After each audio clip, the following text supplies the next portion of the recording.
पूरी करूंगा, बस पैसा एक ना लगे और भगवान के दर्शन हो जाए। शर्त क्या है बोलिए? कहा मेरी ये शर्त है, तुम्हें सुबह 4 बजे जगना पड़ेगा।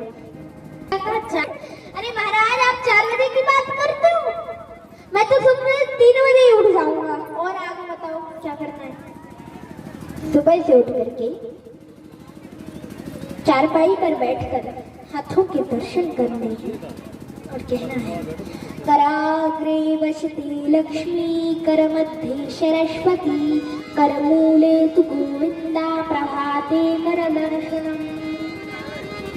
ऐसा करना है। देखो कहा कर आग्रे, इस मंत्र का अर्थ क्या है? देखो कराग्रे वसति लक्ष्मी, कर के अग्र, कर मतलब हाथ, हाथों के अग्र आगे वाले भाग में किसका वास होता है? लक्ष्मी जी का। कराग्रे वसते लक्ष्मी कर मध्य सरस्वती, मध्य में सरस्वती जी का, माता सरस्वती जी का वास है।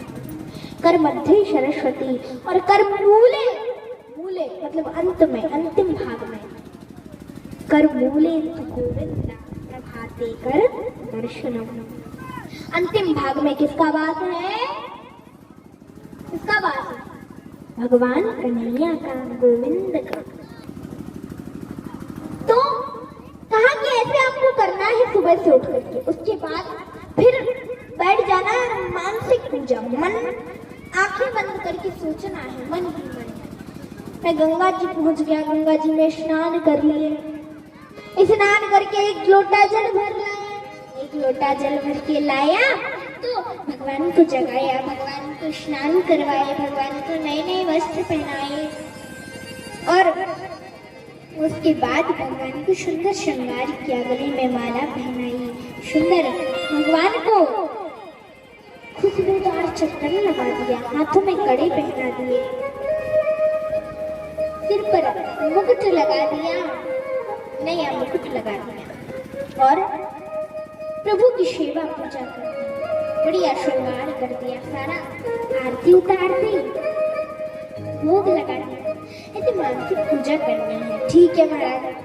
उस व्यक्ति को नींद, रात भर नींद नहीं आई, भगत जी को रात भर नींद नहीं आई, कब सुबह होती है, कब सुबह होती है, कब सुबह होती है। ऐसे करते करते सुबह के 3 बजे उठे, उठकर बैठ गए और बस हाथों के दर्शन किए। कर आग्रे वसते लक्ष्मी कर मध्य सरस्वती कर मूले तु गोविंदा प्रभाते कर दर्शनम। धरती माँ को प्रणाम करके बैठ करके ध्यान लगा लिया। सुबह सुबह मैं मन ही मन गंगा जी पहुंच गया। मैंने गंगा जी में स्नान भी कर लिया, मन ही मन एक लोटा जल भर लाया, मन ही मन प्रभु को जगा लिया, मन ही मन प्रभु को स्नान करवा दिए, मन ही मन प्रभु को सुंदर कपड़े पहना दिए, मन ही मन प्रभु को श्रृंगार, गले में माला पहना दी, मन ही मन प्रभु को चंदन लगा दिया, मन ही मन प्रभु को कड़े पहना दिए, मन ही मन कन्हैया को कानों में कुंडल पहना दिए, मन ही मन पूरा श्रृंगार कर दिया, बांसुरी ले ली। उसके बाद श्रृंगार करने के पश्चात फिर प्रभु को मुकुट लगा करके, बढ़िया खुशबूदार चंदन लगा करके आरती भोग लगाया। देखो पहले दिन की पूजा में सिर्फ और सिर्फ 10 मिनट लगे, दूसरे दिन की पूजा में 20 मिनट लगे, तीसरे दिन की पूजा में आधा घंटा लगा, चौथे दिन की पूजा में 1 घंटा लगा, 5वें दिन की पूजा में 2, रोज एक करके घंटे बढ़ते जाते हैं और अब तो हर रोज की पूजा में 5 घंटे लगने लग जाते, 5 घंटे जाने कब बीत जाते पता ही नहीं चलता।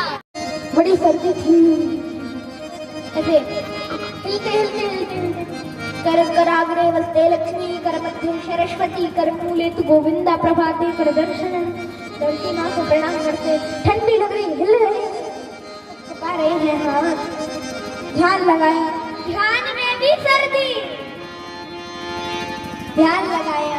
मैं यमुना जी पहुंच गया, बड़ी सर्दी है, हिलते हिलते हिलते हिलते हिलते यमुना जी ने एक गोता लगाया और सर्दी लगाई और तेजी में लगाया, एक और लगाया गोता और सर्दी लगने लगी, एक और लगाया और तेज सर्दी लगने लगी।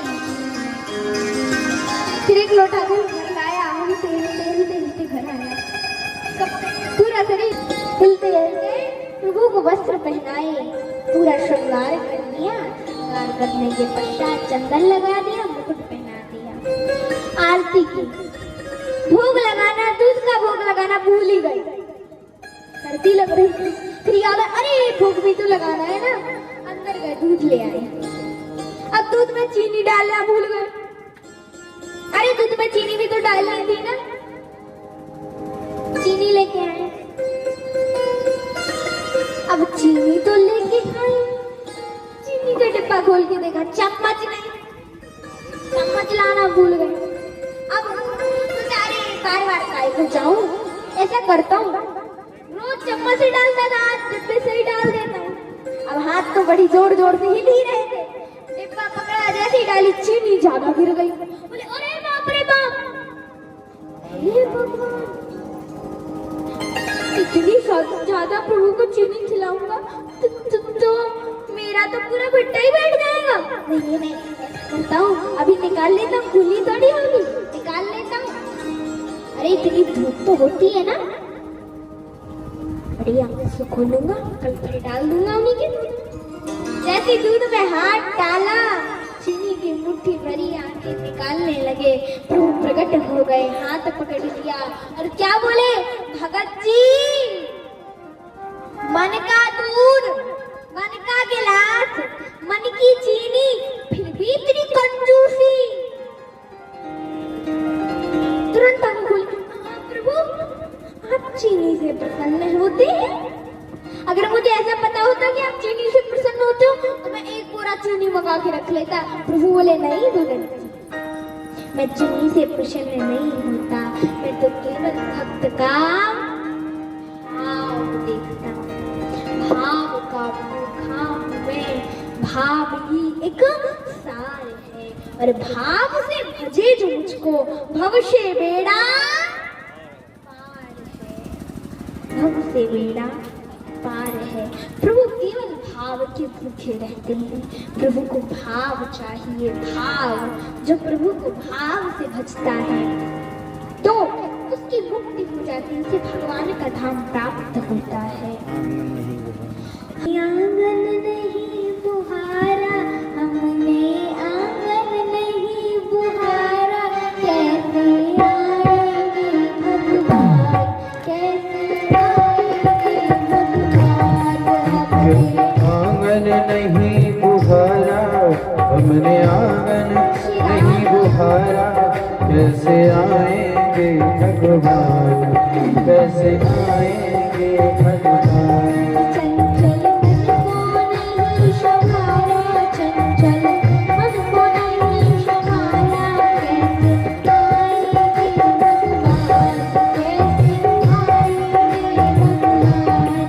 कैसे आएंगे भगवान, कैसे आएंगे भगवान।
पिघल न पाया, प्यारा।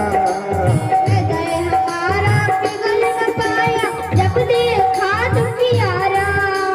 हृदय हमारा पिघल न पाया हृदय रखवारा। हृदय हमारा पिघल न पाया जब देखा दुखियारा। हृदय हमारा पिघल न पाया जब देखा दुखियारा। किसी पंथ भूले ने हमसे पाया नहीं सहारा सहारा। किसी पंथ भूले ने हमसे पाया नहीं सहारा सहारा। किसी पंथ भूले ने हमसे पाया नहीं सहारा। किसी मत भूले ने हमसे पाया नहीं सहारा।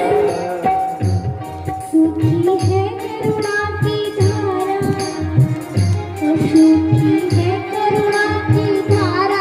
कैसे आएंगे भगवान, कैसे आएंगे भगवान। हमने आंगन नहीं बुहारा, हमने आंगन नहीं बुहारा। कैसे आएंगे भगवान, कैसे आएंगे भगवान, कैसे आएंगे भगवान, कैसे आएंगे भगवान।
अंदर की पट खोल के देखो, ईश्वर पास मिलेंगे। अंदर के पट खोल के देखो, भीतर मिलेंगे। अंदर के पट खोल के देखो, ईश्वर पास मिलेंगे। अंदर के पट खोल के देखो, ईश्वर पास मिलेंगे। हर प्राणी के अंदर तुझको ईश्वर आभास मिलेगा। हर प्राणी के अंदर ईश्वर आभास मिलेगा। हर प्राणी के अंदर तुझको ईश्वर आभास मिलेगा। हर प्राणी के अंदर तुझको ईश्वर आभास मिलेगा। सच्चे मन से नहीं पुकारा हमने, सच्चे मन से नहीं पुकारा। सच्चे मन से नहीं पुकारा। कैसे आएंगे भगवान, कैसे आएंगे भगवान। सच्चे मन से नहीं पुकारा, कैसे आएंगे भगवान, कैसे आएंगे भगवान। हम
सबरी के घर आते।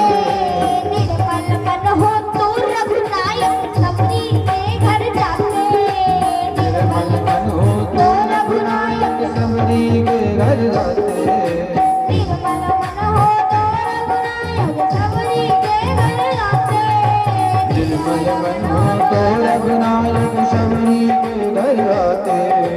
शाम सूर्य की बाह पकड़ कर शाग विदुर घर खाते खाते खाते खाते। शाम सूर्य की बाह पकड़ कर श्याम घर भवाते। शाम सूर्य की बाह पकड़ कर शाग विदुर घर खाते।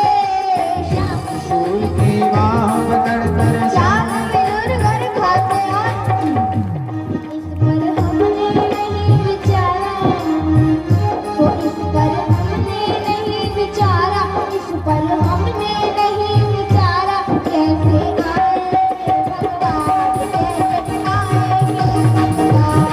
कैसे आएंगे भगवान, कैसे आएंगे भगवान। कैसे आएंगे भगवान, कैसे आएंगे भगवान। हमने आवन नहीं बुहारा, हमने आवन नहीं बुहारा। कैसे आएंगे भगवान, कैसे आएंगे भगवान,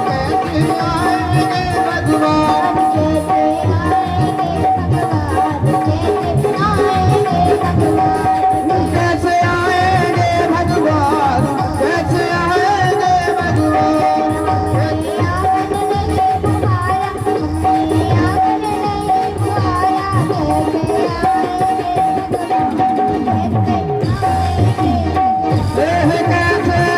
नहीं बुहारा। कैसे आएंगे भगवान, हमने आंगन नहीं बुहारा, हमने आंगन नहीं बुहारा। कैसे आएंगे भगवान, कैसे आएंगे भगवान। कैसे आएंगे भगवान, कैसे भगवान।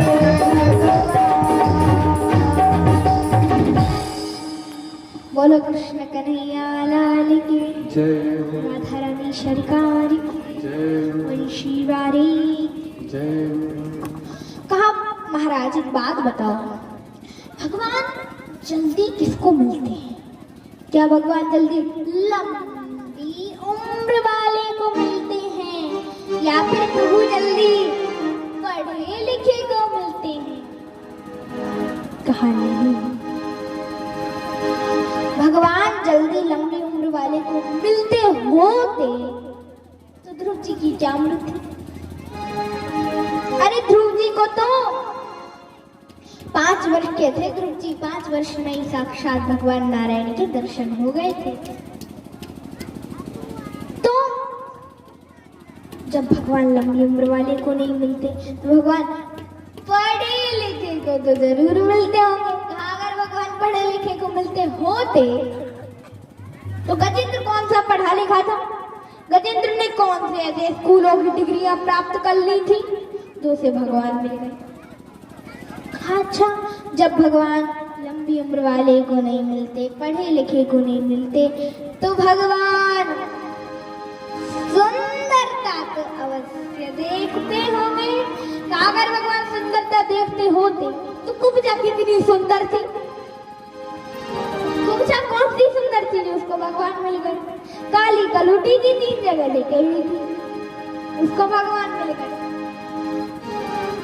तो बोले कि जब भगवान लंबी उम्र वाले को नहीं मिलते, पढ़े लिखे को नहीं मिलते, भगवान सुंदरता नहीं दिखते, तो भगवान जाति तो अवश्य देखते होंगे।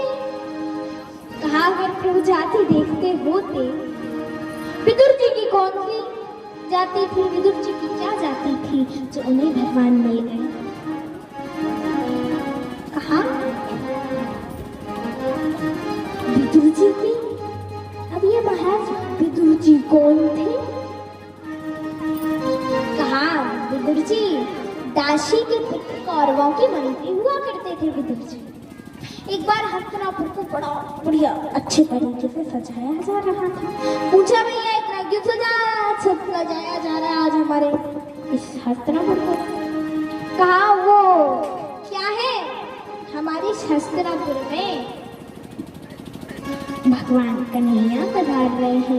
बड़ी प्रसन्नता हुई, प्रभु मेरे कन्हैया पधार रहे हैं। दौड़ते दौड़ते घर गए, बोले देवी हमारी 12 वर्ष की तपस्या सफल हो गई, हमारी 12 वर्ष की तपस्या सफल हो गई। क्यों, क्या बात हो गई, आप इतनी खुश क्यों हो? इसलिए हो क्योंकि हमारे हस्तिनापुर में हमारी कन्हैया, हमारे केशव, हमारे द्वारकाधीश पधार रहे हैं। हाँ, अच्छा द्वारकाधीश पधार रहे हैं। हाँ देवी मैं जाता हूँ, प्रभु के दर्शन करके आता हूँ। ठीक है।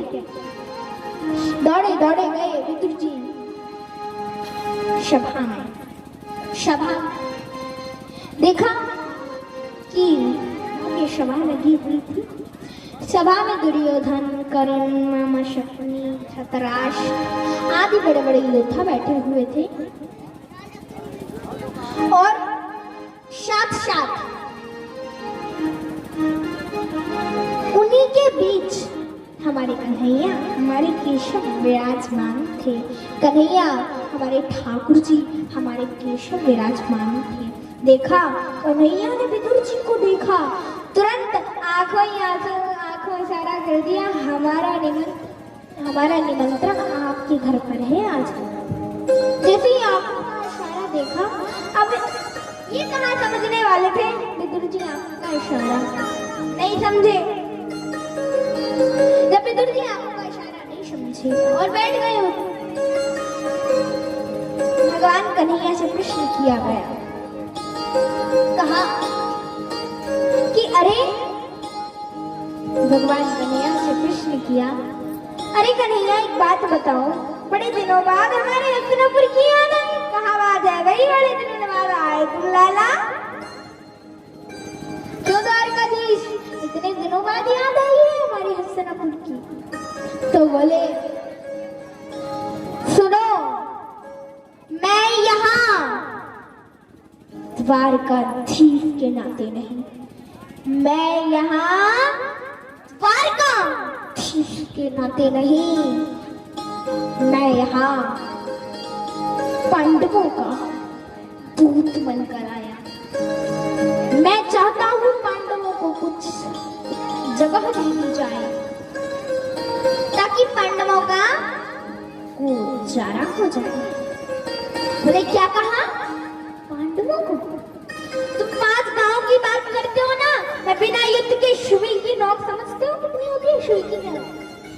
सुई की नोक के बराबर भी जगह नहीं दूंगा। क्या कहा, क्या कहा, क्या कहा? युद्ध, युद्ध, युद्ध का मतलब समझते हो दुर्योधन? लाखों माताएं विधवा हो जाएंगी, लाखों बच्चे अनाथ हो जाएंगे, लाखों बहनों की राखी छूट जाएगी दुर्योधन, लाखों बहनों की राखी छूट जाएगी। नहीं, क्रोध आ गया, प्रभु को क्रोध आया। धृतराष्ट्र समझ गए कन्हैया को क्रोध आ गया। बोले अरे कन्हैया चलो छोड़ो, तुम भी बच्चों की बातों में लग जाते हो, पता है तुम्हें बच्चों की बात है, चलो छोड़ो इन सब चीजों को, चलो भोजन हो जाए। बोले भोजन की बात करते हो? अरे भैया आज हमारा निमंत्रण काका विदुर के घर पर है। बोले क्या कहा, क्या कहा? विदुर के घर पर? हाँ। विदुर जी तुरंत भी सभा में खड़े हुए, अरे बाप रे बाप, मैंने कभी नहीं निमंत्रण दे दिया।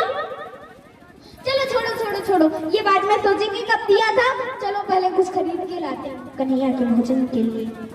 दौड़े दौड़े बाजार गए, दौड़े दौड़े यहाँ। दुर्योधन बोला क्यों? सुनो, तुम उस विदुर के घर मत जाओ, अरे उसके तो खुद के खाने के लाले पड़े हुए हैं। जब से हमने उसे अपनी नौकरी से निकाला है ना, तब से उसके खुद के खाने के लाले पड़े हुए हैं, वो तुम्हें क्या खिलाएगा? कहा अच्छा। लेकिन कन्हैया ने ज्यादा कुछ नहीं सुना और वहां से दौड़े दौड़े विदुर जी के घर पर आ गए। जैसे विदुर जी के घर पर आए, खटखटाई। मित्रानी ने तुरंत कुंडी खोली। जैसे ही देखा, कन्हैया को देखकर बाव विभोर हो गई और आओ कन्हैया, आओ कन्हैया, आओ कन्हैया, कन्हैया यहाँ, अरे यहाँ नहीं, यहाँ नहीं, यहाँ बैठो, कन्हैया यहाँ नहीं, यहाँ नहीं, यहाँ बैठो, अरे कन्हैया यहाँ नहीं, यहाँ नहीं, यहाँ बैठो, अरे कन्हैया यहाँ नहीं, यहाँ नहीं, यहाँ बैठो, अरे कन्हैया यहाँ नहीं, यहाँ नहीं, यहाँ बैठो, अरे कन्हैया यहाँ नहीं, यहाँ नहीं, यहाँ बैठो, अरे कन्हैया यहाँ नहीं, यहाँ नहीं, यहाँ बैठो। पूरे आंगन में घुमा डाला और बीच आंगन में पट्टा बिछा के बिठाई दियो कन्हैया को। और जैसे कन्हैया को पट्टा बिछाए के बिठाया, बोले अरे कन्हैया एक बात बताओ, घर के हाल चाल का है? बोले सुनो काकी जी, घर के हाल चाल तो बाद में बताएंगे, पहले हमको भूख लगी है तो खिला दो। ठीक है। काकी जी अंदर गई, पके पके केले तोड़ गए। इतनी भाव विभोर थी कि केले के छिलके कन्हैया को खिलाती जाए, केले बाहर फेंकती जाए। इतनी भाव विभोर हो चुकी थी। केले केले कन्हैया, केले के छिलके तोड़ते, छिलके कन्हैया को खिला रही है, केले बाहर फेंक रही। तब तक विदुर जी भी आ गए। कुंडी खटखटाई, मित्रानी ने कुंडी खोली। अरे देवी जल्दी करो, जल्दी करो, कन्हैया आने वाले। बोले श्रीमान जी आने वाले हैं, अंदर बैठे। अंदर बैठे? चलो चलो देखते हैं क्या कर रहे हैं अंदर बैठ के। अंदर जाके देखा तो श्रीमान जी पट्टे पे बैठे बैठे केले के छिलके खा रहे थे। बोले कन्हैया देवी एक बात बताओ, हमारे घर कितनी बार कन्हैया आते हैं, कितनी बार प्रभु आते हैं, एक बार आए तो तुम उन्हें क्या खिला रही हो? तुमने भांग तो नहीं खा रखी है, केले के छिलके खिला रही हो उनको? अरे अब ध्यान भग गया हुआ। अरे बोले अरे मैं ये क्या कर रही हूँ मैं? कन्हैया तूने भी नहीं बताया और मैं भी भूल गई थी। कन्हैया बोले काकी जी हमें क्या पता, आप हमको केले खिला रही हो, केले के छिलके हमको तो मीठे मीठे लग रहे थे जो आप खिलाती नहीं, हम खाते गए। बोले अच्छा अच्छा ठीक है ठीक है, अब ये हटाओ, मैं जो लड्डू मक्खन मिश्री लाया ये पाओ। कन्हैया ने एक लड्डू मुख में रखा। बोले काका जी एक बात कहूँगा, काका जी जो स्वाद काकी के उन केले के छिलकों में था, वह स्वाद इन लड्डुओं में मक्खन मिश्री में नहीं है वो स्वाद लड्डू मक्खन मिश्री में नहीं है। बोले जय हो प्रभु, जय हो, आप धन्य हैं। प्रभु बोले देखो मैं जीव के स्वाद को नहीं देखता, मैं तो जीव के भाव को देखता हूँ, भाव को। कहाँ है दुर्योधन की मेवा त्यागे, शाक विदुरगर खाई, सबसे ऊंची प्रेम सगाई, सबसे ऊंची प्रेम सगाई। दुर्योधन की मेवा त्यागी, साग विदुर घर खाई, सबसे ऊंची प्रेम सगाई, सबसे ऊंची, सबसे ऊंची प्रेम सगाई, सबसे ऊंची प्रेम सगाई। दुर्योधन की रे मेवा त्यागी, दुर्योधन की मेवा त्यागी, साग विदुर घर खाई, सबसे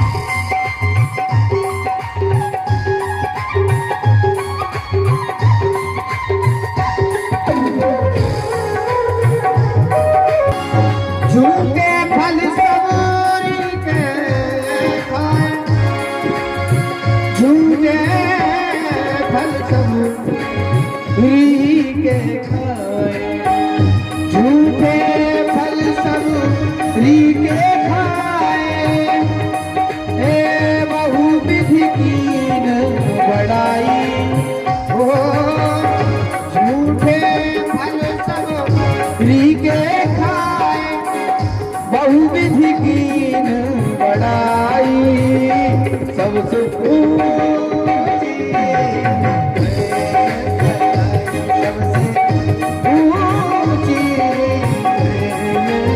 सगाई सबसे ऊंची प्रेम सगाई।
राजसूयज्ञ युधिष्ठिर कीना, राजसूयज्ञ युधिष्ठिर कीना, तामे झूठ उठाई ताना, राजसूयज्ञ युधिष्ठिर कीना, तामे झूठ उठाई, सबसे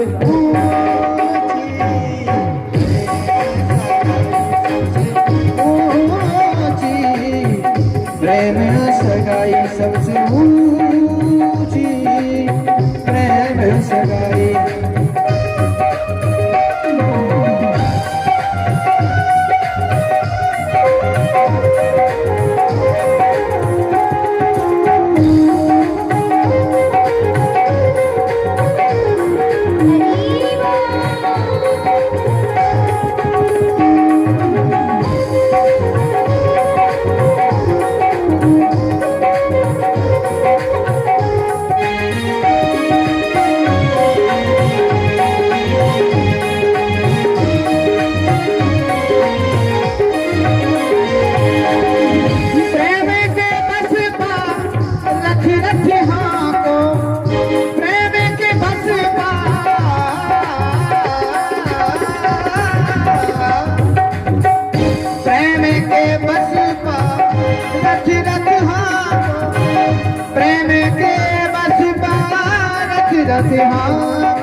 प्रेम के बस पारथ रथ हाको, तामे भूल भुलाई गाना, तामे भूल भुलाई, सबसे सबसे ऊंची प्रेम सगाई, सबसे ऊंची प्रेम सगाई।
ऐसी प्रीत लगी मन मोहन ऐसी प्रीत लगी मन मोहन ऐसी प्रीत लगी मन मोहन ऐसी प्रीत लगी मन मोहन ऐसी प्रीत लगी मन मोहन ए गोपियन रास रचाई गाना गोपियन रास रचाई सबसे ऊंची सबसे ऊंची प्रेम सगाई सबसे ऊंची प्रेम सगाई सबसे ऊंची प्रेम सगाई सबसे ऊंची प्रेम सगाई सबसे ऊंची प्रेम सगाई सबसे ऊंची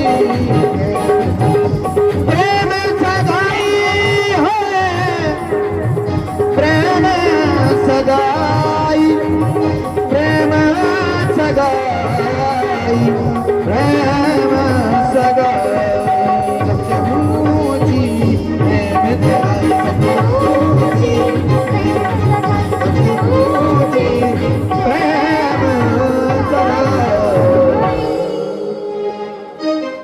बोलो कृष्ण कन्हैया लाल की।